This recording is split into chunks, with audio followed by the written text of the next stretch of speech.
Me dices cuando... Listo, ¿Ya? ya. Bueno.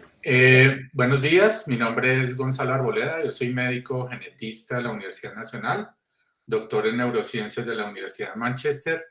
En la actualidad soy profesor titular del Departamento de Patología de la Universidad Nacional de Colombia. El tema que voy a tratar en esta charla son los aspectos genéticos del cáncer. Para eso vamos a tener estos temas de forma, digamos, un poco general, las bases genéticas del cáncer, algunos modelos de carcinogénesis, la genética del cáncer a nivel celular, algunas palabras alrededor del cáncer y la herencia y la importancia actual de la genética molecular en el diagnóstico y tratamiento del cáncer. Entonces, para hablar un poco de las bases genéticas del cáncer, debemos mencionar que el cáncer podemos considerarlo como un prototipo de enfermedad genética, en donde tenemos un proceso de crecimiento y diseminación descontrolado de las células. Y en la actualidad, un tema muy relevante también tiene que ver con el cáncer como un problema de resistencia a la muerte celular. Cuando hablamos de cáncer, entonces debemos entenderlo como un problema, una enfermedad compleja, multifactorial, en donde tenemos factores intrínsecos y extrínsecos, factores extrínsecos, en donde claramente tenemos un medio ambiente que tiene una importancia cada vez más relevante en el proceso del desarrollo del cáncer, y factores intrínsecos, por supuesto, en donde tenemos todo el componente genético. Dentro de esos factores extrínsecos medioambientales, entonces tenemos lo que podemos denominar con factores de riesgo, en donde vemos acá algunos de ellos, la exposición a diferentes químicos, el tabaco, la radiación, la edad, por supuesto, como el factor de riesgo más importante. El cáncer principalmente se da en personas mayores de 60, 65 años, algunos virus, bacterias, la dieta, la obesidad, la exposición solar, etcétera.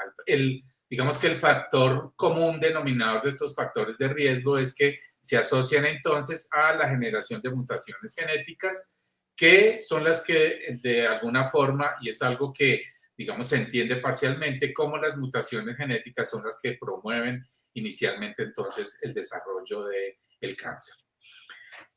Dentro de la parte genética, entonces, ya centrándonos en el papel que tienen estas mutaciones en los diferentes genes, y si entendemos el proceso de carcinogénesis desde una célula normal, pasando por diferentes etapas de ese proceso hasta que llega a un carcinoma y posteriormente a la metástasis, desde el punto de vista genético, lo que debemos entender es cómo a medida que ocurre ese proceso de carcinogénesis, vemos mutaciones en diferentes genes que se van adicionando a lo largo del proceso hasta llegar, digamos, a las etapas de metástasis. Entonces, gran parte de la investigación en cáncer se ha centrado en tratar de definir en cada uno de esos tipos de cáncer cuáles son los genes que son importantes durante ese proceso carcinogénico. Adicionalmente a las mutaciones en genes, pues tenemos que también existen procesos que son muy relevantes en cómo esas mutaciones se van agregando al ADN, y aquí tenemos entonces todo lo que tiene que ver con alteraciones, mutaciones en los genes que se encargan tanto de reconocer como de reparar esas mutaciones en el ADN, y cómo esos cambios en estos procesos de reconocimiento y reparación del ADN tienen una importancia en el inicio del proceso de carcinogénesis. Por otra parte, también tenemos una cosa muy relevante también, es que existen también se van adicionando alteraciones cromosómicas a lo largo del proceso de carcinogénesis, y cómo esas alteraciones cromosómicas, y es algo que no se entiende muy bien, se van adicionando y se van, digamos, replicando en los diferentes tumores.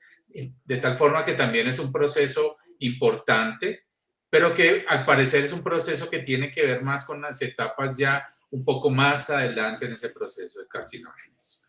De tal forma que cuando pensamos también en el medio ambiente, también tenemos de tener en cuenta que esos cambios causados por el medio ambiente, que son realmente los cambios epigenéticos que observamos, son también cambios que tienen una importancia desde el inicio del proceso y que están a lo largo del proceso de carcinogénesis y que es algo que en la actualidad también, digamos, desde el punto de vista de investigación, es un punto relevante en tratar de entender cuáles son esos cambios epigenéticos que contribuyen tanto al inicio como a la progresión.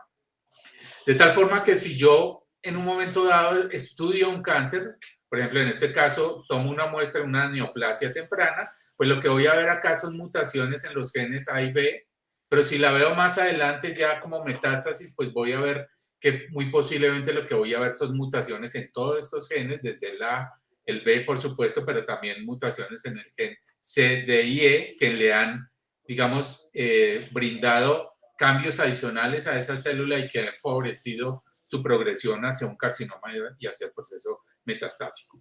Estos genes iniciales, el gen A y B, de forma general se les han llamado los genes conductores o los genes driver, y estos otros genes, en este caso el C, D y E, que son genes que, digamos, funcionan más tardíamente, se les ha denominado genes pasajeros o genes passenger.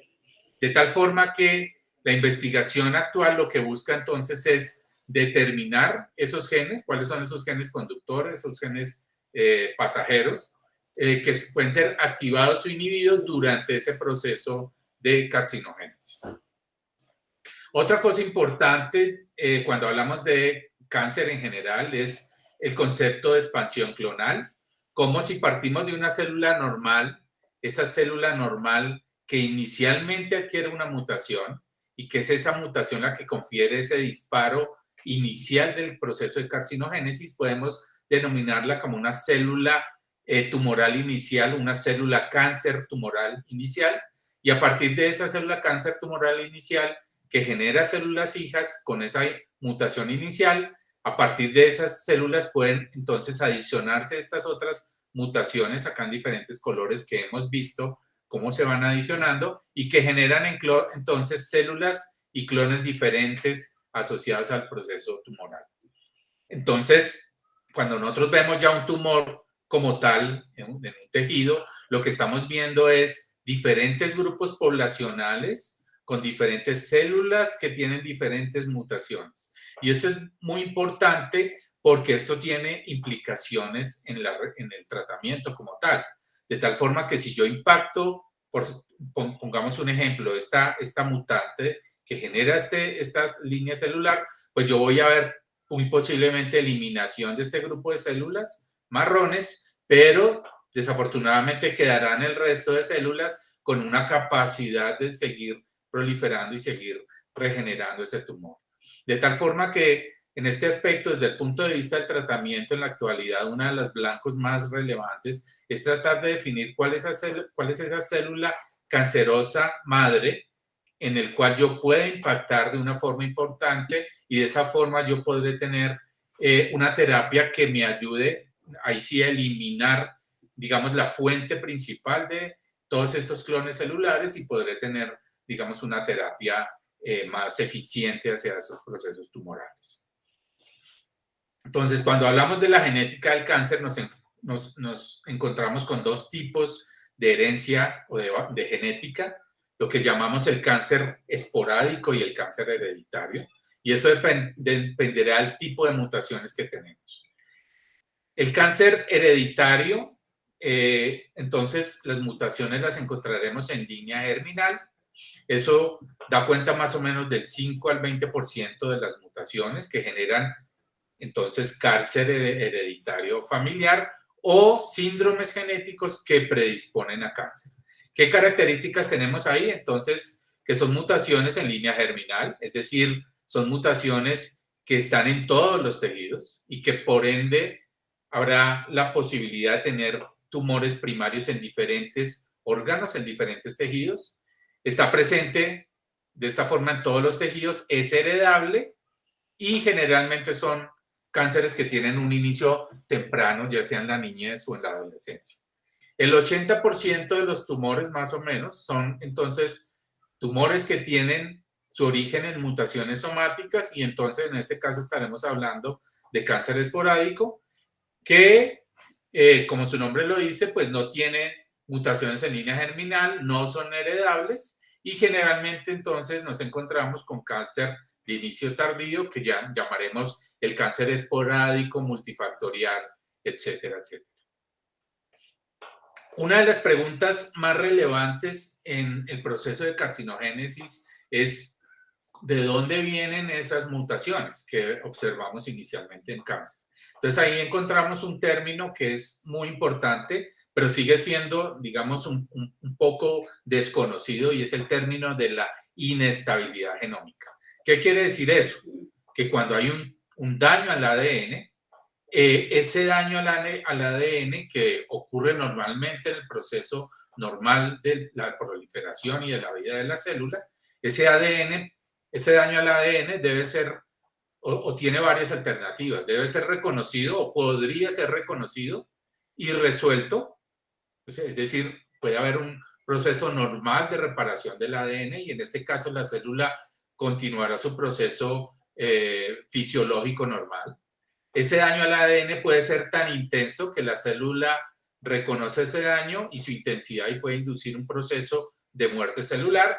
Y en el caso en que, digamos, puede haber un proceso de una alteración en el daño y el reconocimiento de ese proceso de daño al ADN, nos podemos encontrar en que esa célula puede iniciar un proceso de acumulación de mutaciones que entonces llevará a lo que ya hemos hablado, esta secuencia de acumulaciones a nivel del genoma que nos dará entonces inicio a un proceso carcinogénico. Eso es lo que llamamos como inestabilidad genómica, a ese acúmulo, a esa posibilidad de acúmulo de mutaciones. Y la pregunta acá es cuáles son las causas. Dentro de esas causas, de nuevo, es un tema que no ha sido resuelto del todo. Tenemos entonces lo que conocemos como la inestabilidad de los telómeros, la inestabilidad de los cromosomas, la inestabilidad de los microsatélites y la pérdida de heterocigosidad. Entonces, estos son 4 puntos que nos tratan de explicar un poco cómo es, de nuevo, esa posibilidad de que una célula acumule daño. Lo importante acá es que si miramos digamos, el resultado de ese acúmulo de mutaciones, acá como translocaciones de lesiones, amplificaciones, inserciones de lesiones y cambios en los nucleótidos, pues lo que vemos es que en general todos los tumores se asocian de una mayor o menor forma al acúmulo de todos estos cambios en el genoma. De tal forma que el entender estas causas de esa inestabilidad genética pues nos ha llevado un poco a entender cómo los tumores adquieren esas mutaciones a lo largo de su progresión. Entonces, para hablar un poco de ellos, de una forma muy general, digamos la inestabilidad de los telómeros y de la telomerasa en particular. Lo que sabemos es que los telómeros son esos extremos de los cromosomas que se encargan de darle estabilidad a los cromosomas, que son formados por una secuencia de repeticiones de nucleótidos de la secuencia TTA-GGG y que se les ha conocido de una forma general como el reloj biológico. ¿Por qué ese término? Porque a medida que una célula va proliferando, la célula tiene un problema alrededor de la replicación del telómero, de tal forma que estas repeticiones TTA-GGG, que acá están en morado, a medida que la célula va proliferando, va perdiendo esas repeticiones teloméricas. Al llegar a un punto crítico de longitud telomérica, la célula sensa disminución crítica de la longitud del telómero como un daño al DNA, y ese daño al DNA que es sensado principalmente por P53, como el sensor maestro del daño al DNA, P53, a través de su función como factor de transcripción, hace que la célula entre en un proceso, ya sea de senescencia celular o de apoptosis. Entonces, los llamamos el reloj biológico porque esa longitud del telómero define la capacidad proliferativa de la célula. Bueno, de tal forma que si la célula de nuevo llega a una longitud crítica y de disminución de la longitud del telómero, se ha asociado eso con la entrada de senescencia y con procesos de la capacidad, digamos, replicativa de la célula, por un lado, y segundo, la capacidad de entrar en senescencia que se asocia claramente al envejecimiento humano. ¿Qué pasa en la célula tumoral?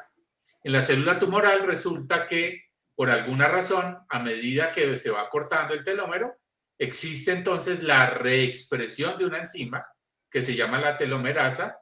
Esa telomerasa que se expresa de una forma normal durante el desarrollo embrionario y que tiene un proceso de silenciamiento genético en donde cesa su expresión, se deja de expresar en los tejidos. Por alguna razón, en una célula cancerosa, esa telomerasa se reexpresa y lo que hace ella es que no permite que esa longitud del telómero llegue a esa disminución crítica de su tamaño. De tal forma que una vez reexpresada, lo que hace ella es adicionar repeticiones teloméricas y la célula, al no llegar a ese punto crítico, pues nunca va a entrar en senescencia ni muerte celular y esa célula se convierte en una célula, entre comillas, que tiene una capacidad replicativa indefinida, como una célula inmortal. Esto es básicamente lo mismo. Si tenemos acá una medición de la longitud del telómero y acá vemos el número de doblajes poblacionales, lo que ocurre con una célula normal es que esa célula va, a medida que se prolifera, va disminuyendo su longitud del telómero hasta que llega al punto crítico, lo que llamaremos entonces asociada a esa disminución del telómero como una senescencia replicativa. Sin embargo, en un momento dado en la célula cancerosa, y eso es algo que no se conoce muy bien, porque viene una reexpresión de la telomerasa que ha estado silenciada, esa célula adquiere entonces de nuevo esa capacidad de expresar la telomerasa y de generar entonces, así sea un telómero más corto, de impedir que ese telómero llegue a este punto crítico, de tal forma que esta célula pues va a tener una capacidad replicativa indefinida. Las células germinales per se son células que siguen siendo telomerasa positivo y por eso ellas tienen una capacidad de replicación indefinida con un telómero bastante largo. La telomerasa entonces es una transcriptasa reversa. Entonces tiene una subunidad proteica acá en azul y una subunidad de RNA acá en rojo. Esta subunidad de RNA tiene una secuencia que es complementaria a las repeticiones del telómero, de tal forma que lo que va a hacer ella, la subunidad proteica, es ir adicionando nucleótidos a este templete de RNA y se va, digamos, moviendo a lo largo del telómero, adicionando repeticiones teloméricas para lograr entonces esto que vemos acá y favorecer entonces una de las características del cáncer, que es esa capacidad replicativa indefinida. ¿Qué importancia tiene esto desde el punto de vista de la terapia? Que en la actualidad lo que se busca es inhibidores de la telomerasa, en particular inhibidores de la subunidad catalítica, de la subunidad proteica de la telomerasa. Y lo otro importante es que se ha descrito que esta reexpresión de la telomerasa ocurre por casi o cercano al 100% de los tumores en algún momento de esa progresión del proceso carcinogénico. Lo otro interesante del telómero es que cuando el telómero llega a ese cortamiento crítico, esa protección que tenían los cromosomas por el telómero se pierde y hace que sea factible que en el momento de la generación de los cromosomas haya fusiones de cromosomas, de tal forma que en el momento en que esos cromosomas se vayan a separar, pueden haber rupturas cromosómicas, de tal forma que hay células hijas que van a tener entonces cromosomas con un exceso de información y cromosomas con una pérdida de información. Y esto es parte de las causas, no solo de la inestabilidad genómica, sino de lo que hablábamos, de la inestabilidad cromosómica como tal.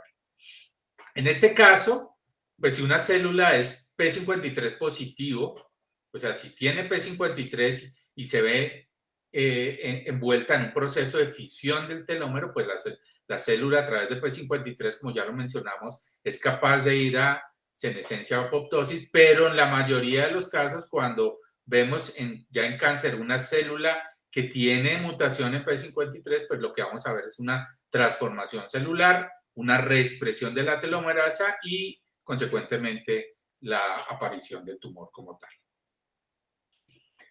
El segundo punto es lo que tiene que ver entonces con la inestabilidad cromosómica, que ya lo mencioné un poco hablando del telómero. Entonces, estas alteraciones cromosómicas pueden ser constitucionales, es decir, por ejemplo, un síndrome de Down. Un síndrome de Down es un niño que tiene, la mayoría de los casos, un cromosoma 21 extra, o somática, en donde entonces ya vemos cambios estructurales de los cromosomas en tejidos específicos. Son o pueden ser recurrentes y específicas del tumor y del estadio. Y esto es algo que no se comprende muy bien porque un tumor de una persona acá y un tumor de una persona por allá en la China pueden tener los mismos cambios cromosómicos, ¿sí? Entonces eso es algo, digamos, que ha sido relevante para estudiar esos cambios cromosómicos. Y esos cambios pueden ser en el número de cromosomas o pueden ser cambios estructurales en los cromosomas. Y simplemente acá para mencionarlos, las trisomías, las monosomías, las poliploidías, como cambios numéricos, y los cambios estructurales, pues las translocaciones, los cromosomas en anillo, las deleciones, las inserciones, todo lo que conocemos de esos cambios estructurales citogenéticos. ¿Cuáles son las causas? Es realmente poco lo que se entiende, digamos, pero el telómero, como ya lo mencioné, es muy importante en esas pérdidas y ganancias cromosómicas, pero al parecer también hay muchos problemas a nivel del centrómero, de lo que tiene que ver con muchas funciones del centrómero y muchas proteínas asociadas a esas funciones del centrómero que terminan alterando un poco su función normal y generando en gran medida la capacidad de generar rearreglos cromosómicos. Pero ese es un tema, digamos, que no es muy entendido realmente las causas de todas esas alteraciones citogenéticas que uno ve en muchos tumores.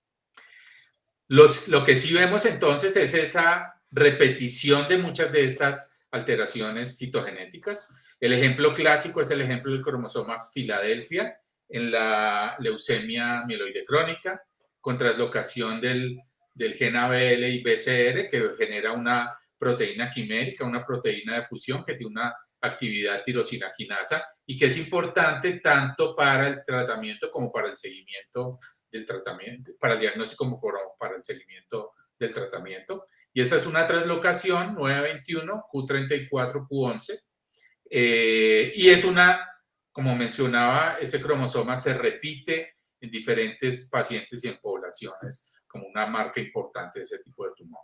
Pero hay otras de lesiones, no me voy a centrar, perdón, otros cambios en general de la estructura de los cromosomas que se repiten en diferentes tejidos, en diferentes tipos de cáncer, en diferentes poblaciones.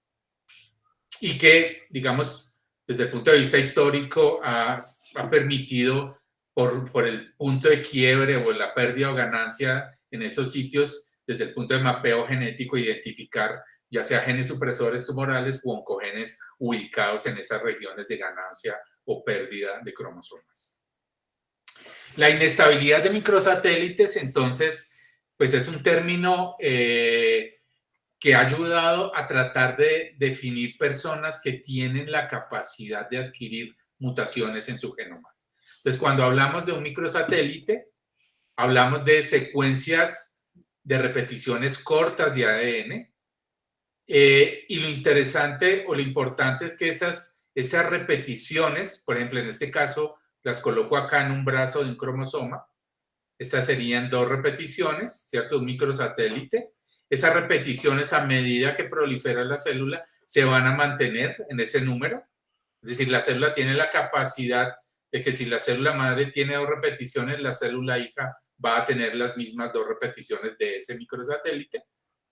Cuando hablamos de inestabilidad de microsatélites, MSI, entonces lo que vemos es que a partir de esta célula madre normal, que tiene 2 repeticiones, pueden producirse células hijas que ahora van a tener, por ejemplo, en este caso, 5 repeticiones, una célula, o en un cromosoma 5 repeticiones y en el otro cromosoma 3 repeticiones. Entonces hubo una normalidad tanto en la síntesis como en la capacidad de reparar ese ADN, de tal forma que pasa entonces por esa alteración en la reparación de 2 a 5 y a 3 repeticiones. Entonces, esto es lo que puede ocurrir si en este caso, a partir de un ADN, la ADN polimerasa incluye un error de replicación. Por ejemplo, acá en esta microsatélite será CA. Acá se está adicionando un microsatélite CA, una secuencia CA. Si esa célula es normal y reconoce esta secuencia CA como un mal apareamiento de bases, bueno, se reconoce esa secuencia como un error y a través de la maquinaria de reparación de malaparamiento de bases se va a reconocer y se va a reparar. Entonces, hablaremos que esa célula o ese tejido tendrá una estabilidad de los microsatélites. En el caso en donde, entonces, se adiciona a este microsatélite y no se reconoce como un daño al ADN, porque hay una deficiencia en la reparación de ese malaparamiento de bases, pues lo que vamos a ver entonces es que vamos a encontrar una adición de un microsatélite. Bueno, y nos encontraremos entonces bajo una inestabilidad de los microsatélites. Lo que se hace normalmente entonces es que se analizan varias regiones en el genoma para mirar cómo está esta estabilidad o inestabilidad de microsatélites y de esa forma poder definir hasta qué punto nos encontramos bajo un problema del malaparamiento de bases. ¿Cuál es la causa de esa inestabilidad en microsatélites? Lo que se conoce es que estos genes que tienen que ver con la reparación por mismatch van a estar alterados. Son 6 genes, el MSH2, MSH3, MSH6, MLH1, PMS1 y PMS2. Son los genes responsables entonces del reconocimiento y de la remoción de ese malaparamiento, de tal forma que mutaciones en estos genes van a causar lo que se llama un acúmulo de mutaciones y va a generar un fenotipo mutador como tal en esa célula o en ese tejido o en esa persona.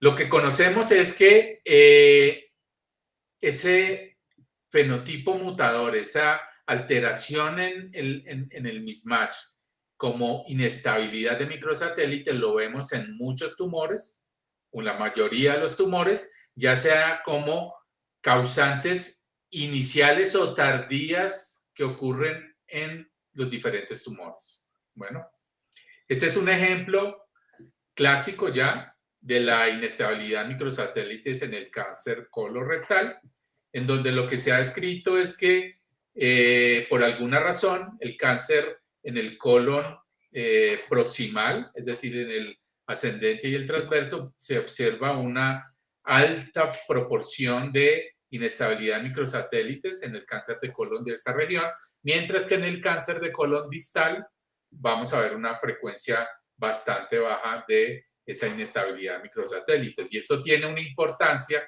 porque resulta que la inmunoterapia funciona más en aquellos que tienen una inestabilidad de microsatélites alta, como es el cáncer proximal de colon, como un ejemplo, digamos, general.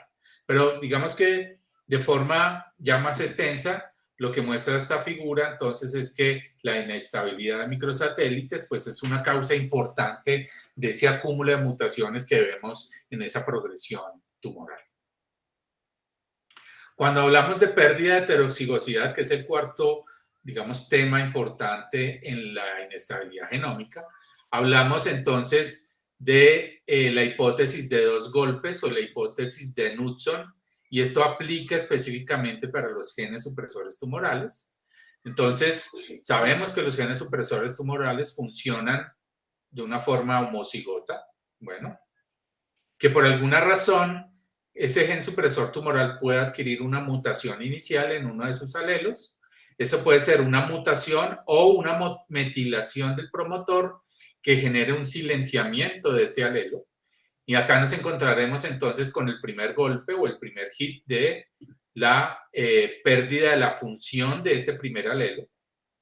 Subsecuentemente ocurre una segunda mutación en ese otro alelo que inicialmente era normal, que puede ser la misma mutación de este primer alelo o puede ser una mutación diferente o también de nuevo una metilación del promotor.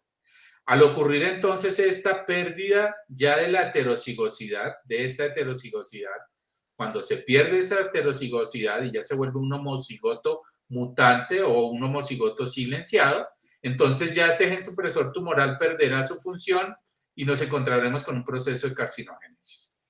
Cuando hablamos entonces que un tejido, digamos, se generó con una normalidad en los dos alelos y lo que ocurre es una primera mutación en tejido somático, entonces nos encontraremos con un cuadro de carcinogénesis somático.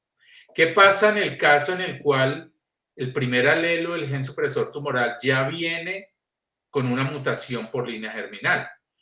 Que esta primera mutación, pues por supuesto va a estar presente en todos los tejidos de esa persona, y lo que va a ocurrir entonces es que ese segundo hit podría ocurrir en diversos tejidos. ¿Sí? Y ese segundo hit, esa pérdida de heterocigosidad, al hacerse homocigoto para la mutación, podría ocurrir en varios tejidos y va a haber un proceso de carcinogénesis que podría estar presente en diferentes tejidos en un momento dado. Bueno, entonces nos encontramos entonces con personas que podrían tener riesgo de generar cáncer primario en diferentes tejidos. Acá, entonces, vamos a ver que existen varios tumores en donde esa primera mutación, o varios síndromes más bien, en donde esa primera mutación se va a heredar por línea germinal. ¿Cómo es el proceso entonces de esta pérdida o esa mutación por metilación del gen, en donde hay metilación específicamente de los promotores, que se asocia entonces a ese proceso de silenciamiento? Si este es el promotor de un gen, vemos que en esta célula normal hay una metilación normal que permite la activación de la transcripción y digamos, el funcionamiento normal de ese gen supresor tumoral. Por algún proceso que también, digamos, es poco conocido, se activan metilasas que son capaces entonces de generar un proceso de hipermetilación de ese promotor, y ya este promotor, de ser una metilación normal a ser un promotor hipermetilado, entonces va a bloquear el proceso de transcripción y de esa forma se va a bloquear el proceso de expresión de ese gen supresor tumoral cuando estamos hablando entonces de una célula cancerosa. De tal forma que lo que se ha tratado de hacer ya desde el punto de vista pensando en una terapia es tratar de revertir este proceso de metilación.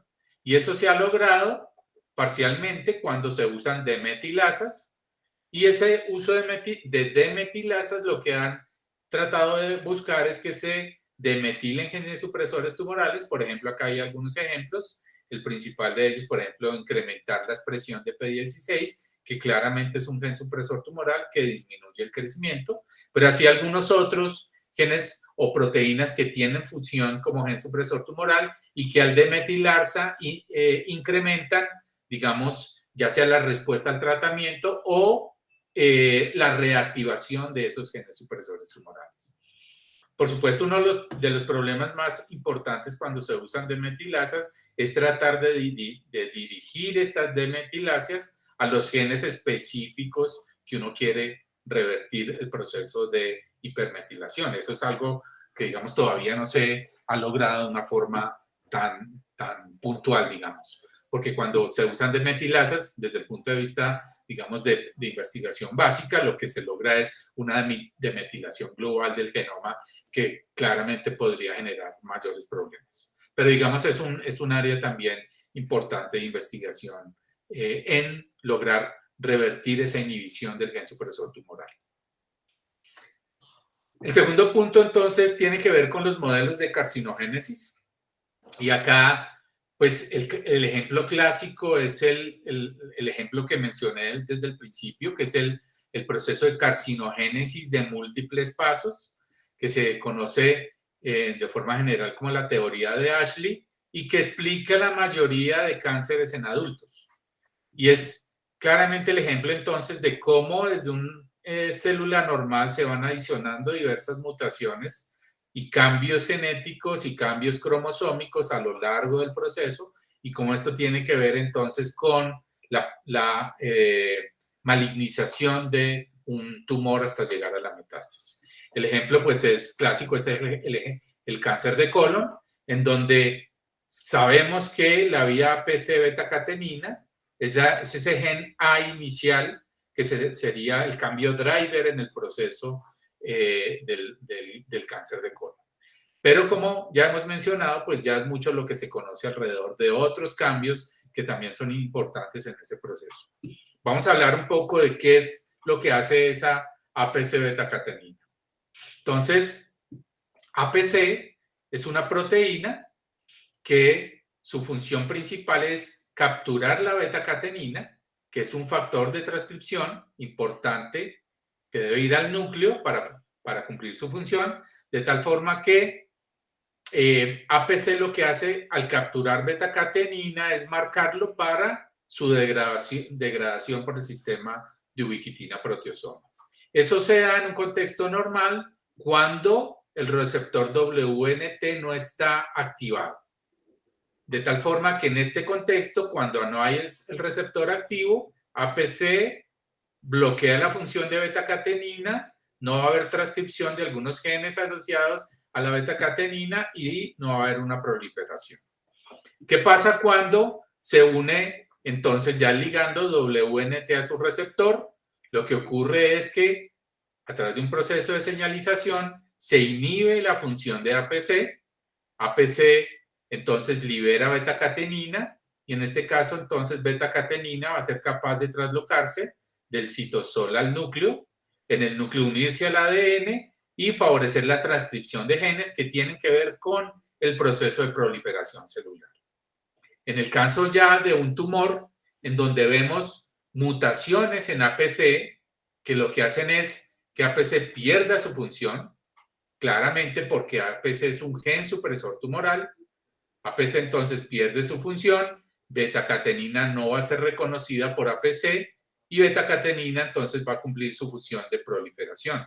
En este caso, entonces, beta-catenina va a funcionar independiente de que haya una unión del ligando al receptor. Es decir, sin la presencia de un ligando, entonces beta-catenina va a estar activa y va a haber una proliferación constitutiva, ¿sí? Una proliferación constitutiva asociada a la pérdida de la función de APC. En cáncer de colon, entonces, este es un evento primordial en ese proceso.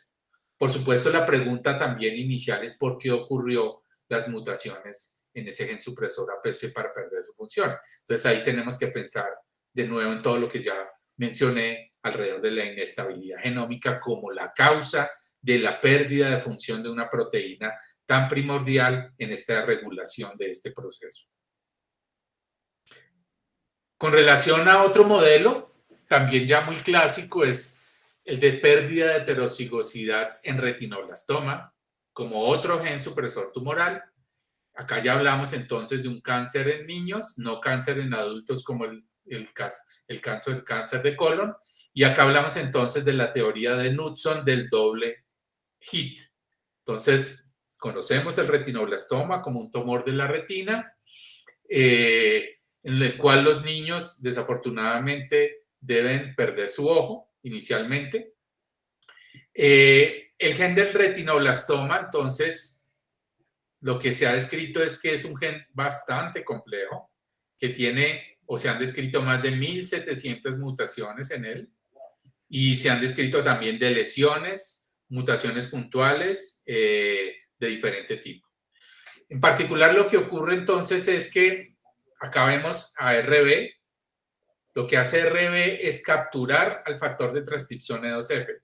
Similar a lo que hacía APC, lo hace RB en este caso, capturando E2F, que es otro factor de transcripción, ¿sí? De tal forma que cuando se pierde RB su función, porque se mutaron los dos alelos, ¿cierto? se libera E2F y E2F como factor de transcripción también va a generar la transcripción de genes que tienen que ver con proliferación. Entonces, acá lo interesante es que el primer hit en estos niños se da por línea germinal, la mayoría de las veces. De tal forma que el segundo hit que ocurre en el ojo, muy posiblemente asociado, por supuesto, a un factor medioambiental como la luz, es capaz de generar el segundo hit, bueno, y de esa forma se desarrolla el tumor como tal. ¿Cuál es el problema de la línea germinal, de la mutación línea germinal? Que muy posiblemente el segundo ojo también tiene ese primer hit. Y no solo el segundo ojo, sino todos los tejidos de este niño tienen el primer hit en el gen del retinoblastoma.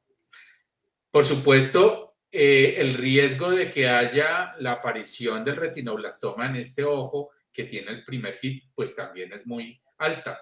De tal forma que es muy importante en estos casos de retinoblastoma definir si estos niños tienen o la primera mutación en línea germinal, es decir, en todos los tejidos y en este ojo también, o es una mutación que solo existe o solo se ocurrió en este ojo. Porque si existe en línea germinal, muy posiblemente este ojo también va a tener que ser removido en algún momento.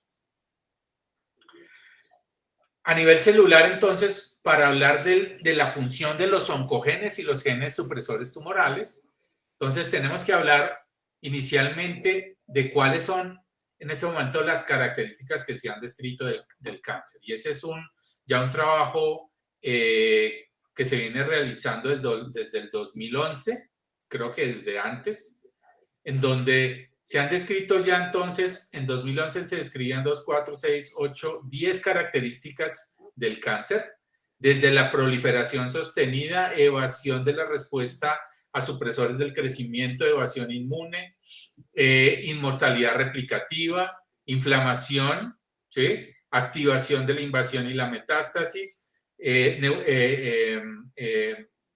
proliferación vascular, inestabilidad genómica, resistencia a la muerte celular y desregulación del metabolismo celular. Resulta que estas características han venido en evolución y en el 2022 se adicionaron 4 características adicionales. Se ha adicionado, por ejemplo, acá los microbiomas como algo importante, como característica muchas veces de los cánceres.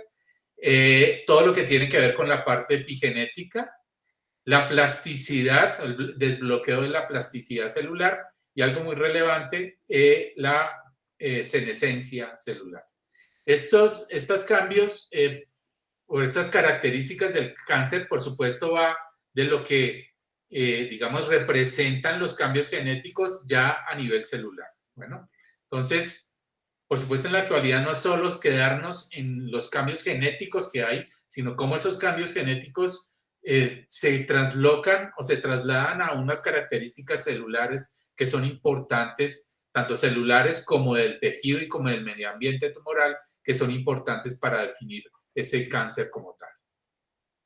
En este caso nos vamos a centrar en 2 temas que son, digamos, los clásicos temas, que son la proliferación celular y la apoptosis.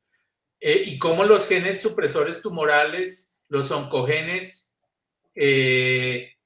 todo el mecanismo de reparación de ADN y la telomerasa tiene que ver entonces con ese cambio o ese incremento en la proliferación celular que vemos en cáncer y cómo en la resistencia a la apoptosis que también se ven en muchos de esos tumores y cómo hay una interrelación, ya cuando nos metemos a mirar las vías de señalización celular, la interrelación que hay de estos genes con estos 2 procesos.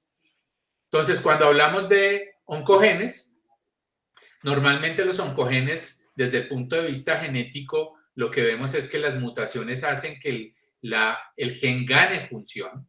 Bueno, entonces ahí nos encontramos con mutaciones de ganancia de función y o amplificaciones del gen, es decir, que no hay solo una copia del gen, sino que hay muchas copias del gen en el genoma.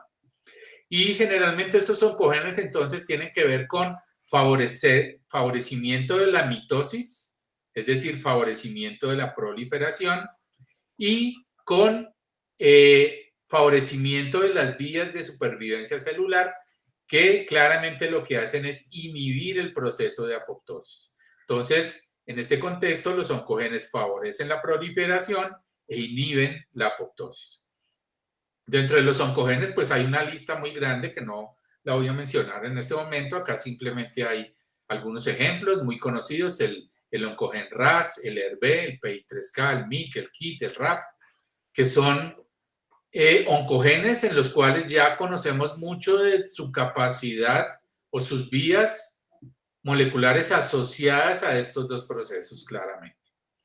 Por el otro lado tenemos entonces los genes supresores tumorales, entendiendo entonces los genes supresores tumorales como aquellos genes que cuando pierde su función, ya sea por mutación y o silenciamiento genético, epigenético principalmente por metilación del promotor, entonces se encargan de inhibir vías mitogénicas, es decir, inhibir la proliferación, y por el otro lado, inducir procesos claramente de muerte celular, y es decir, inducir procesos de apoptosis. En este caso, pues tenemos una lista también bastante grande, en donde hay prototipos ya de genes supresores tumorales como el P53 y el ERB, y otros más recientes como PTEN, lo que hablábamos de APC, P16, y entre otros.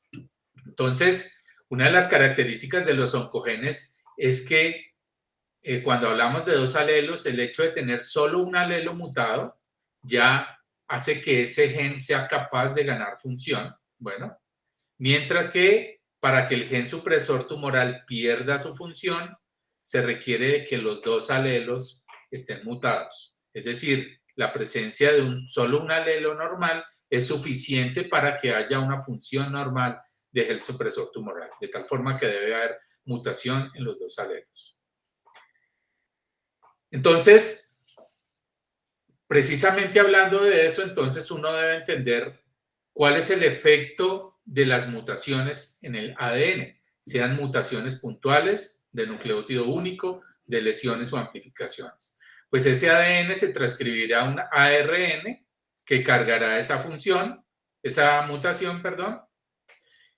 Ese ADN también puede no solo transcribirse de una forma normal con la mutación, sino que dependiendo de cómo esté el promotor, puede haber una disminución, o si hay más genes, puede haber un aumento del ARN.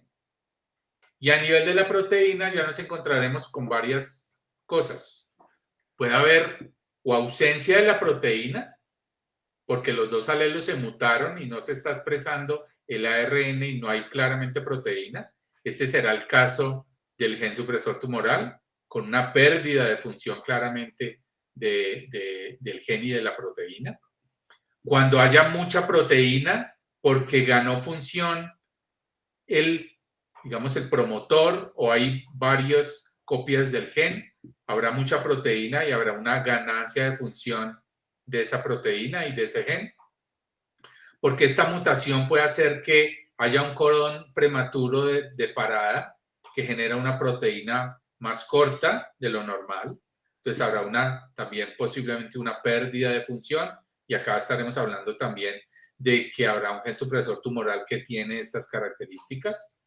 Y en el caso que digamos es lo que pueda ocurrir más frecuentemente, que el RNA cargue una mutación y que la proteína entonces sea de una longitud normal, pero con una mutación en uno de sus aminoácidos, y eso hace que pueda ser una proteína mutada con una pérdida de función. Hablaremos que este será un gen supresor tumoral, o una proteína que esta mutación hace que gane función. Entonces hablaremos de un oncogeno.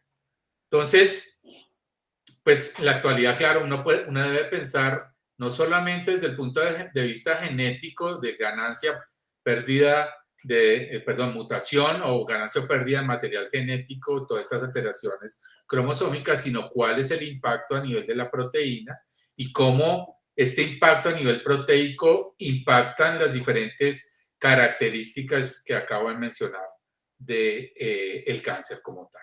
Bueno, por supuesto, todos estos cambios generan en el cáncer una ventaja de crecimiento, que será una ventaja por proliferación o una ventaja porque hay una resistencia de la célula a no morirse.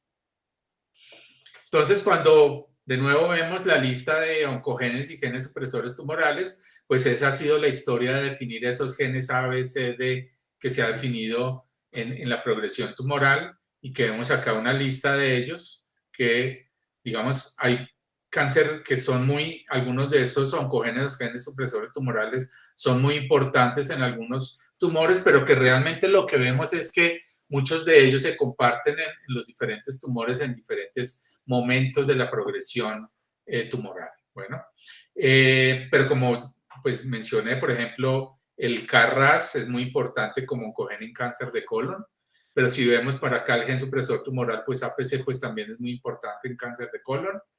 En gliomas, la vía de PI3K-AKT es relevante, la vía de PI3K-AKT, y lo mismo la del receptor HERB2.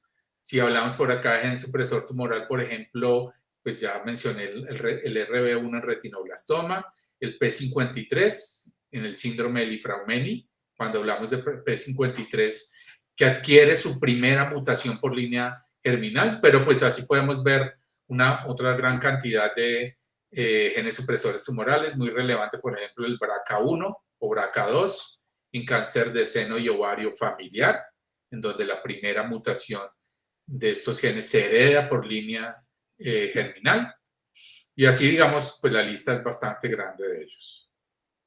Para mirar algunos ejemplos ya entonces de lo que ocurre en la parte celular de la función de estos genes. Entonces, pues esta es una figura ya muy conocida del ciclo celular, el punto de chequeo G1S, en donde hay una regulación de este punto de chequeo principalmente por el retinoblastoma, que es donde cumple su función. ¿Cómo ocurre eso? Entonces, en las diferentes fases del ciclo, entonces ocurre la expresión de lo que son las ciclinas y quinasas dependientes de ciclinas, que son las que favorecen la progresión en cada uno de estos fases del ciclo celular. Esas quinasas y quinasas dependientes de ciclinas y ciclinas, pues claramente deben ser activadas, y lo que activa las quinasas y las ciclinas son el medio ambiente, y es el medio ambiente de los factores de crecimiento, es decir, los factores de crecimiento que están fuera de la célula, a través de la unión a un receptor, activan estas ciclinas y CDK y son los que favorecen la proliferación celular. ¿Qué son en cáncer las ciclinas y las quinasas dependientes de ciclinas? Pues son claramente oncogenes, ¿cierto? Las ciclinas, por ejemplo, los genes de las ciclinas pueden estar amplificados en muchos tumores, y las quinasas pueden estar hiperactivas en muchos tumores, y entonces cumplen una función pro-proliferación, de tal forma que son oncogenes. Pero si miramos entonces por el otro lado, lo que conocemos como los inhibidores de esas ciclinas y quinasas dependientes de ciclinas, que es un grupo grande de proteínas, los más importantes P15, 16, 14, 21 y 27, pues son entonces proteínas que se encargan de inhibir estas ciclinas y quinasas, que son inhibidores del ciclo celular y que claramente son entonces genes supresores tumorales. Entonces, acá en el proceso de proliferación, y ya vamos a ver qué es lo que ocurre acá en el punto de chequeo G1S, que es donde principalmente funcionan ellas, pues es un juego entre lo que favorece el paso del ciclo, la progresión del ciclo, y lo que está tratando de inhibir el ciclo. Entonces, un juego de fuerzas entre los oncogenes, estos oncogenes y estos genes supresores tumorales. En más detalle, entonces, lo que ocurre es que RB, a nivel de G1S, lo que está es uniendo E2F y bloqueando la función de E2F. Lo que ocurre es cuando hay señales mitogénicas asociadas a factores de crecimiento, esas señales, entonces, como ya mencioné, activan las quinasas y las ciclinas, y esas quinasas y ciclinas, por su función quinasa como tal, lo que van a hacer es fosforilar RB en diferentes posiciones de la proteína, de tal forma que, siendo RB defosforilado activo, lo pasan a fosforilado inactivo, y de esta forma lo que ocurre es que RB libera E2F, y E2F es capaz entonces de traslocarse al núcleo, en donde el E2F se une al ADN y permite la expresión de genes para la síntesis de ADN. Y de esa forma hay un paso de este punto de chequeo de G1 a fase S de síntesis de ADN. Y de esta forma entonces se favorece la progresión del ciclo celular. ¿Qué ocurre en la fase M? Entonces en RB se defosforila y vuelve de una forma inactiva a ser una forma activa de RB, en donde vuelve y recluta o secuestra al factor de transcripción E2F. Por otro lado, entonces tenemos que, por ejemplo, cuando hay un daño al ADN, ese daño al ADN se sensa por P53 y P53 induce la transcripción de P21 y P27. Sabemos que P53 a través de P21 y P27 entonces lo que hace es inhibir las quinasas y las ciclinas, los complejos quinasas y ciclinas, y todo este proceso entonces va a estar inhibido, de tal forma que RB nunca se va a fosforilar, va a estar en una forma activa secuestrando E2F, y acá va a haber entonces un bloqueo del paso de fase G1 a fase S. ¿Qué es lo que vemos entonces acá? Que de nuevo hay un juego entre, de nuevo, oncogenes y genes supresores tumorales, tanto acá como acá. Y este E2F, por supuesto, pues se comporta claramente como un oncogene. ¿Qué pasa en cáncer? Entonces, en cáncer, por supuesto, tenemos que hay mutaciones en P53. Casi el 80% de los tumores en algún momento dado su progresión tienen mutaciones en P53, de tal forma que no va a haber función de P21 y P27 y no va a haber esta posibilidad de inhibición. Bueno, entonces esto siempre va a estar activo, casi de una forma constitutiva, activando E2F. Bueno, y en el caso del retinoblastoma, entonces lo que vemos es que RB no funciona, no es que esté más fosforilado, sino que simplemente pierde su función y E2F entonces va a siempre estar activo, favoreciendo el paso de G1 a S. Y lo otro que vemos en cáncer, que ya lo mencioné, es que hay un incremento en la función de estas ciclinas como tal. Entonces, cuando pensamos en ciclo celular, pues esto es, digamos, la parte básica de entender cómo la relación entre oncogenes y genes supresores tumorales en una vía tan relevante como estas. El otro punto, entonces, es lo que tiene que ver con las alteraciones del proceso de muerte celular. No voy a entrar en detalle a hablar de él. Es un proceso un poco complejo, pero digamos que tenemos que entender que la muerte celular en cáncer está bloqueada. Y está bloqueada principalmente porque no hay una liberación de citocromo C de la mitocondria para favorecer todo el proceso de activación de caspasas y la apoptosis como tal. ¿Quién bloquea el proceso de apoptosis en P53? Lo está bloqueando principalmente la familia que se denomina la familia antiapoptótica de BCL2, que es BCL2 per se, que es una proteína, y BCLXL. Entonces, cuando esto está hiperactivo, y estos funcionarían como oncogenes, no se libera citocromo C de la mitocondria sería una mitocondria muy robusta, bueno, y no permite entonces la progresión de la apoptosis. De tal forma que, por ejemplo, lo que hace P53 cuando hay un daño al ADN es que cuando ese daño al ADN es muy fuerte, lo que induce es un proceso de activación de P53 y P53 en este caso regula otros genes que se denominan PUMA, NOXA, BAC y BAX, que lo que hacen es que tiene una función proapoptótica, bueno, y al ser proapoptóticos lo que haces es inhibir lo antiapoptótico, favoreciendo la liberación de citocromo C y favoreciendo el proceso de muerte celular. Bueno, eso de una forma muy general, por supuesto el proceso es más complejo. Pero ¿qué pasa en cáncer? Lo que pasa en cáncer entonces es que, bueno, puede haber alteración en el proceso de lo que denominamos la vía extrínseca de muerte celular. Y en este caso lo que hay es una disminución de los receptores que inducen muerte celular. Puede haber, como ya lo mencioné, alteraciones en P53. Es decir, si P53 está mutado y no funciona, no va a haber la transcripción y traducción de estas proteínas proapoptóticas, entonces no va a haber claramente un proceso de muerte celular. Por este lado, entonces, hay un desbalance de lo que conocemos como la familia BCL2.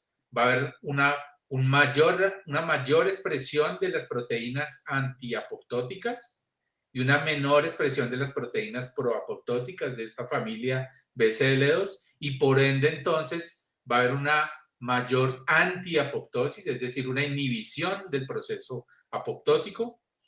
Puede haber un incremento de estas proteínas, por ejemplo, que se llaman las proteínas inhibidoras de la apoptosis, que lo que hacen es bloquear las que se encargan de la ejecución de la apoptosis, que son las caspasas, ¿sí?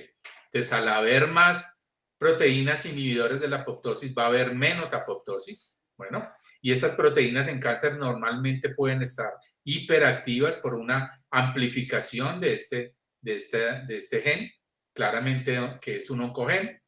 Y lo otro es que puede haber una disminución de la expresión de las caspasas. Bueno, de tal forma que pues no va a haber una ejecución del proceso apoptótico como tal. Entonces lo que vemos acá de nuevo también es un juego de nuevo de genes supresores tumorales, en donde estaría todo lo proapoptótico, ¿cierto? P53. Y, por ejemplo, también los receptores son genes supresores tumorales porque inducen el proceso apoptótico, y en donde vemos entonces un incremento en los oncogenes, en lo antiapoptótico, como es entonces lo antiapoptótico de la familia BCL2, en particular BCL2, y un incremento en las proteínas inductoras de inhibidoras de apoptosis, perdón.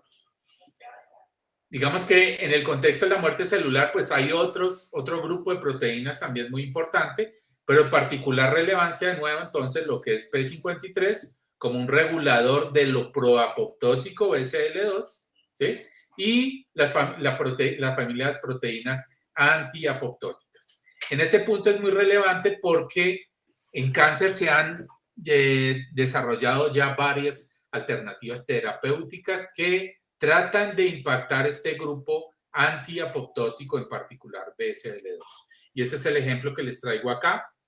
Son dos medicamentos, el ABT-199 y el Disarib.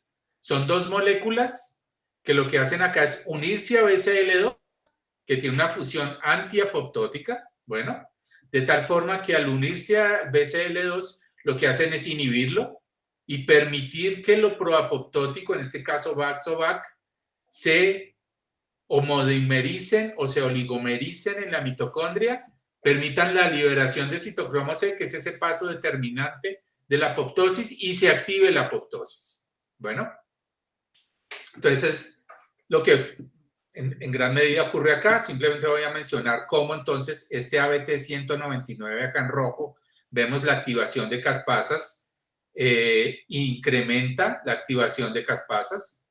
Esto es en un cultivo de linfocitos que tienen un proceso en una leucemia, digamos, ¿sí? Y cómo el número de linfocitos en un modelo animal, una vez yo le coloco el medicamento, a lo largo del tiempo lo que vemos es una caída drástica en el número de linfocitos en este animal. Bueno, entonces estos inhibidores de BCL2 pues hacia adelante tendrán una importancia en algunos contextos de, en particular, leucemia linfocítica crónica. Esta es otra vía también muy importante, ya hablando de la vía de supervivencia celular, en particular la vía PI3K-AKT, que es la vía regulada por los receptores tirosina quinasa que vemos acá, que cuando se unen a su ligando, que son factores de crecimiento, hace que se activen acá en la parte intracelular del receptor una serie de proteínas que van a activar entonces dos vías, la vía RAS y la vía MAP quinasa, ¿sí? RAS-MAP quinasa, y la vía PI3K-AKT. Estas dos vías, la RAS-MAP quinasa y la vía PI3K-AKT, se encargan en gran medida de la regulación de estos procesos fundamentales de la célula, la proliferación, la supervivencia y el metabolismo celular, y lo hace por diferentes formas, que no voy a entrar tampoco en ese detalle. Lo más importante acá, entonces, es entender que RAS, por ejemplo, es una GTPasa, que su forma inactiva está unida a un GDP, y que debe entonces entrar un GTP que remueve el GDP, y RAS entonces en su forma activa está unida a GTP. RAS entonces, cuando se activa su función GTPasa, lo que hace es liberar un fosfato y convertirse de nuevo en GDP. Entonces es un ciclo de inactivación unida a GDP, activación unida a GTP. Y hacia adelante, pues la activación lo que hace es activar la vía y generar todos estos procesos. ¿Qué pasa cuando GTP está mutada? Que GTP tendrá entonces, GDP siempre estará unida a RAS de esta forma y va a estar activa constitutivamente. Bueno, de tal forma entonces que esta vía RAS MAP quinasas va a estar activa de una forma constitutiva sin necesidad de que el receptor se una a su factor de transcripción. Y el otro ejemplo es el de la PI3, de la AKT, perdón. AKT en su forma inactiva está en una forma defosforilada. Para su activación, esta flecha está al revés, perdón. Para su activación requiere que se una un grupo fosfato, en particular dos grupos fosfato en dos posiciones diferentes, y eso lo hace la PI3K. Bueno, entonces como quinasa le colocan dos grupos fosfato a AKT, y AKT de esta forma es activa y va a generar entonces de su forma activa todos los procesos de proliferación y supervivencia. Resulta que para inactivar AKT de acá a acá se requiere entonces la función de una fosfatasa que es PT, que libera entonces estos grupos fosfatos y convierte AKT de nuevo en una forma inactiva de fosforilada. Entonces, en este caso, muy claramente vemos un oncogen, que es PI3K, que se ha visto mutado en muchos tumores, bueno, y un gen supresor tumoral, PTEN, que también se ha visto mutado en muchos tumores. ¿Cuál es el final de esto? Que PI3K gana función, PTEN pierde función, de tal forma que AKT siempre va a estar en una forma fosforilada constitutivamente, de nuevo sin que haya acción del el ligando y su receptor, PI3K, perdón, tirosina quinasa. Estas vías, por supuesto, RAS, MAP quinasa, PI3K, AKT, pues son de las vías que se han estudiado en cáncer con mayor frecuencia y se han definido mutaciones en RAS, en RAF, en muchas proteínas corriente abajo, en PI3K, en PDK1, en AKT. Por supuesto, hay mutaciones en el receptor, mutaciones que hacen también el receptor activo constitutivamente sin necesidad de ligando. Entonces, de las vías en cáncer en donde hay más mutaciones descritas y en donde de nuevo claramente hay un juego entre los oncogenes y los genes supresores tumorales, también en una pelea tratando de definir quién gana esa lucha hacia que haya proliferación o hacia que no haya una proliferación, sino que más bien haya un proceso más de bloqueo de la proliferación y apoptosis. También, por supuesto, muchas de ellas, en particular esta vía PI3K, AKT o RAS, ha sido blanco de numerosas terapias. Conocemos muchos anticuerpos monoclonales que bloquean la función del receptor en la parte externa, ¿sí? Pero también hay muchos inhibidores ya de la parte interna del receptor. Hay inhibidores en desarrollo de PI3K, por supuesto. Hay inhibidores de RAS, hay inhibidores de AKT, y si nos vamos más en la vía, RAS y AKT también regulan mTOR, y es uno de los blancos que también se ha tratado de explotar con mayor frecuencia en la actualidad. De tal forma que esta vía del receptor PI3K, RAS, AKT, mTOR y todo corriente abajo de estas dos vías, pues son los en donde se ha tratado de desarrollar, las farmacéuticas están tratando de desarrollar la mayor cantidad de moléculas, tratando en particular de inhibir todas estas vías de señalización. El siguiente punto, ya muy rápidamente, es lo que tiene que ver con el cáncer y la herencia. Ya hemos hablado alrededor del cáncer hereditario como aquellos tumores en donde hay una mutación inicial del primer hit en genes supresores tumorales heredada.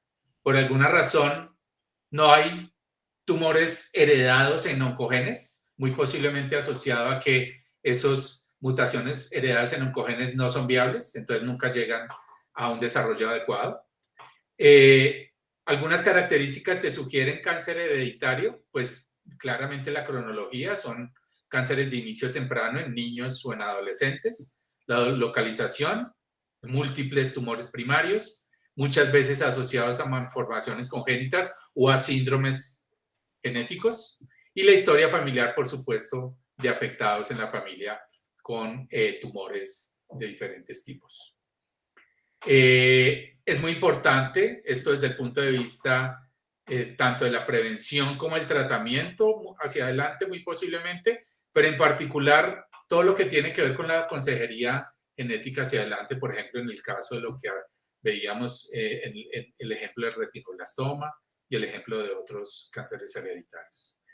Acá hay unos ejemplos, entonces ya mencioné el retinoblastoma, pero por ejemplo el síndrome de Li-Fraumeni con mutación en P53, el síndrome de Lynch, el cáncer familiar por mutaciones en los genes de reparación, de reconocimiento y reparación del mismatch, repair, en los MSH, y el cáncer de seno y de ovario hereditario con mutaciones en BRCA1 y BRCA2. Pero pues así hay otros cánceres también. Por el otro lado, hay algunos síndromes que predisponen a cáncer. El clásico, por supuesto, el síndrome de Down, la trisomía 21. Estos niños tienen un mayor riesgo de desarrollar leucemias. Pero el que traigo acá es un ejemplo de la neurofibromatosis tipo 1. La neurofibromatosis tipo 1 o el gen de la neurofibromina es un gen que actúa a nivel de la RAS GTP. Entonces, lo que hace es contribuir a la inhibición de RAS, es decir, convertir RAS GTP a RAS GDP. Bueno, de tal forma que de esa forma se inhibe RAS. Cuando RAS es activo, ya lo mencionamos, entonces hay un proceso de antiapoptosis y proliferación, y lo que ocurre entonces es en la neurofibromatosis es que pierde su función, que claramente es una función supresora de tumores. Al perder su función, pues entonces RAS va a estar siempre activo, GTP, y eso va a generar entonces la neurofibromatosis. Este es un caso de una persona con un caso extremo en los neurofibromas, pero lo más interesante es que tienen entonces riesgo de desarrollar diferentes tipos de tumores cerebrales. En la actualidad, entonces, ya con esta perspectiva, pues lo que vemos es que la genética y, digamos, la biología celular y molecular está cada vez más, es más importante todo lo que tiene que ver tanto el diagnóstico como la prevención y el tratamiento del cáncer, donde podemos analizar, como ustedes ven acá, muchas cosas, desde la parte genética, lo que mencionábamos, las mutaciones, perfil mutacional, ya no solo de un gen, ¿cierto? Sino de múltiples genes a la vez. Podemos mirar el número de copias, podemos mirar entonces también la parte epigenética, como hay los cambios de metilación, los cambios en la expresión del ARN. Podemos mirar entonces ya no solo desde el punto de vista genético y epigenético, sino ya cuál es la contraparte en las vías de señalización, las cuales están comprometidas estas proteínas y estos genes supresores tumorales, para poder entender un poco más, digamos, como una forma más global el problema. Y eso, por supuesto, está cada vez más integrado a la práctica clínica, tanto en el diagnóstico como en el tratamiento. Y muy importante, por supuesto, lo que tiene que ver con todo este conocimiento, con lo que les he mostrado ya alrededor de la farmacogenética, como hay puntos importantes en este momento en donde se tienen blancos de terapia y moléculas específicas para algunas mutaciones en algunas genes, y conociendo ya entonces la estructura y el funcionamiento de las proteínas como poder impactar vías de señalización de una forma mucho más específica, y pues eso es lo que tenemos hacia adelante. Un ejemplo muy rápido de un tumor cerebral, lo que se denominan los gliomas. Estos gliomas se han dividido de diferentes formas, no voy a entrar en el detalle, pero lo que ustedes ven es que de pronto para el patólogo lo que se ve como un glioma, un glioblastoma, desde el punto de vista, en este caso, de la expresión génica, hay diferentes tipos de esa expresión génica en diferentes contextos de ese glioblastoma, que lo definen como proneural, neural, clásico o mesenquimal, bueno, y que dependiendo del perfil de expresión génica, vemos entonces que el proneural, cuando le colocamos en rojo radioterapia, parece no tener un efecto, un beneficio, pero en el caso del clásico, esa radioterapia sí parece tener un beneficio. Entonces, esto es simplemente un ejemplo para demostrar eso, cómo los cambios en la expresión, los cambios genéticos específicos de un tumor, que en gran medida se pueden clasificar como glioblastoma multiforme, dependiendo del perfil genético, pues va a tener una respuesta diferente a un tratamiento en particular. Pero no es solo el caso de este tumor, es el caso ya de muchos ejemplos en la práctica clínica.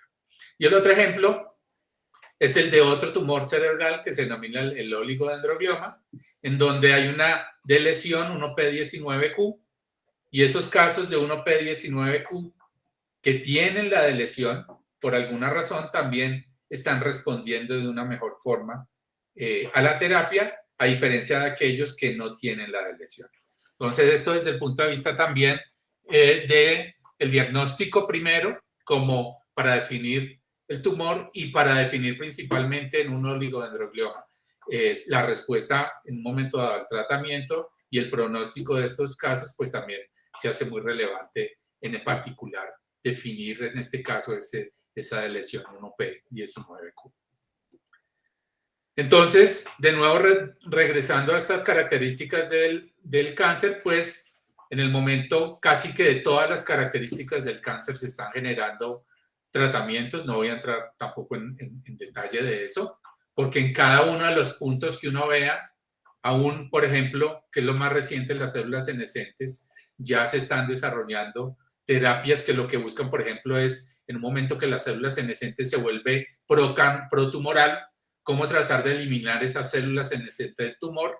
Bueno, aún en ese caso, que es lo más reciente, ya vemos avances y ustedes en la literatura pueden revisar, digamos, todas estas alternativas de terapias que hay. Finalmente, hay un portal muy importante que es el portal del NIH, del Instituto Nacional del Cáncer, que es el Atlas del Genoma del Cáncer, en donde ustedes pueden ver casi que la información de todos los tumores que hay, con todos sus cambios genómicos, epigenómicos, transcriptómicos, proteómicos que tienen los diferentes tumores. Este es, por ejemplo, de nuevo el ejemplo de los gliomas, en donde vemos una lista de los genes más mutados en estos tumores. Vemos acá uno muy importante, ya en la actualidad para la nueva clasificación de los glioblastomas, que es el IDH1, que define claramente su presencia o su ausencia, el tipo de glioma en el cual estamos expuestos y las alternativas de terapia diferenciales que puedan ver simplemente con la identificación de mutaciones en este IDH1. Pero como ustedes ven, hay mutaciones en muchos otros genes que son relevantes en ese espectro de mutaciones que pueden ocurrir a lo largo de la progresión tumoral. Y esto es otro ejemplo también en gliomas, ya no de las mutaciones, sino de la expresión diferencial de los diferentes genes, de una lista muy grande, como, de nuevo, lo que uno ve como un glioma, un glioblastoma multiforme, ustedes ven de nuevo la expresión diferencial que puede ver en un momento dado ese perfil. Por supuesto, estamos en las etapas iniciales de entender todo esto, ¿sí? De tratar de entender qué es lo que pasa con un tumor que morfológicamente puede tener unas características, pero molecularmente tiene unas características diferenciales, ¿sí? Siendo el mismo tumor, que van a definir claramente lo que mencionábamos como una terapia individual personalizada. Bueno, y finalmente recomendarles este libro, El emperador de todos los males, una biografía del cáncer, que es una revisión histórica de cómo ha sido la investigación en cáncer desde el inicio y que es bastante ameno y muy digamos, ilustrativo de lo que ha sido la investigación, no solo en genética, sino en biología del cáncer en la historia. Pues eso era lo que tenía que mencionar. Muchas gracias por su tiempo y su presencia.